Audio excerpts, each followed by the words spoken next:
You unlock this door with the key of imagination. Beyond it is another dimension, one full of sights and sounds that you wish never to hear again. One of laughably bad plot lines that make absolutely no sense. One of romances so unbelievable that they borderline on satire. You have just entered the world of Twilight.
I really don't want to do this movie.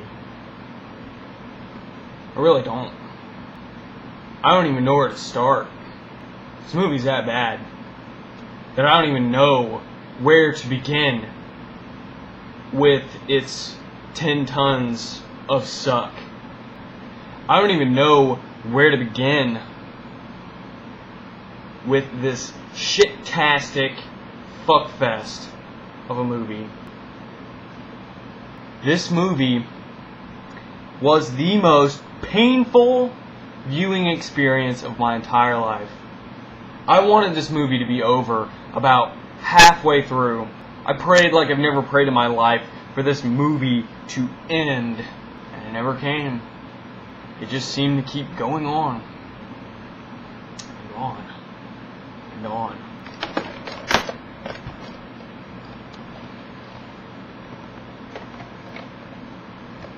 Twilight. I want you to notice something about this. I don't know if you can really see it all that well. Now, most movies that you'll ever buy, they will have a nice little review from some obscure reviewer usually, saying how great the film is and how absolutely mind-blowing the film is. This movie says, a full-blown pop culture phenomenon. Well, I only have one gripe with that. That says what the movie is, not how good the movie is. What does that tell me? That tells me that they couldn't find even the most obscure reviewer to give this a good review. Take, for instance, Ghost World. One of the worst movies I've ever seen. Lower budget. What does it say on the top? Best film of the year. They could get someone to say best film of the year on this, but not Twilight? That's got to tell you something. First of all, the character development. I got to address that right out of the gate. And I know what you're thinking. It's kind of hard to develop characters that are developed in a wide area, in a bunch of different chapters, into a 2-hour movie. But then again, that begs the question, why even try? Because then you get movies like this, where your characters act like they're having constant freaking brain aneurysms. That's Robert Pattinson's acting range in this movie. It's a brain aneurysm. It's a stroke. He might as well be a mascara model, because the whole time he's doing that. Is that supposed to impress me? I mean, he's got the acting subtlety of a fish that has fallen out of its fishbowl. And the sad thing is, Bella, who has the personality of a brick wall, which I've said that before, I didn't actually mean it until now, when I can actually prove that she has the personality of a brick wall. She is one of the better actors in this movie, and that's sad, because she's not even really that good. Their romance, their whole big love, romance, bullcrap is so underdeveloped that it's laughable. It is laughable. What? All of a sudden I'm supposed to believe that you two are in love after having one awkward encounter in biology class? I mean, there's a point in the movie where I actually laughed because they're on a school field trip. Edward finds Bella and basically says, "I don't think we should be friends." I'm like, you're not friends. All you did was stare at her in biology class, and then, like, the next day you asked her about the weather.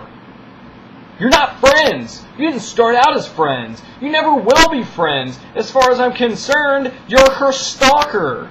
That's all he does have, the movie, is stalk her. Like, that's it. He stalks her the whole entire freaking movie. And that's supposed to be attractive to women? Okay, ladies, level with yourselves. I don't care how hot a guy is. If he is stalking you, if he stares at you for an entire biology class without blinking, what's going to be your first thought? Is it going to be date? Restraining order. Come on. Seriously. The rest of the characters are just background noise to this mind-bendingly terrible, painful romance. The suspense is not there. I guess they were trying to go for some kind of, like, shock value at some points. Because, I mean, they tried to slowly introduce the vampires, but it didn't work. Even if you haven't ever read the books or have heard nothing about the story, you will know exactly who the vampires are in the first 5 minutes of, like, any kind of scene where they're at school. You'll know exactly who they are. A 5-year-old child could point out the vampires. I was riffing on it because the doctor walks in and I'm like, well, nobody mind me, I'm not trying to be a vampire. I mean, come on. Who are they trying to fool? The only good part that the movie even has to offer is the part with the enemy vampire where he's hunting Bella, where he catches her, and he's doing that whole videotape thing. I thought that was creepy. They tried to incorporate romance, they tried to incorporate suspense, and didn't do either one of them any kind of justice. No! No! That doesn't happen. Yeah, right. Uh-huh. You love each other after about one conversation in biology class. Yeah. There are parts in it where I just could not suspend my disbelief. Like the part where Edward's like, I'm dangerous. I've killed people before. And I'm thinking, wait a minute. So let me get this straight. You've killed people before, but your clan doesn't eat people. Your clan eats animals. So you killed someone for no reason. You wasted food.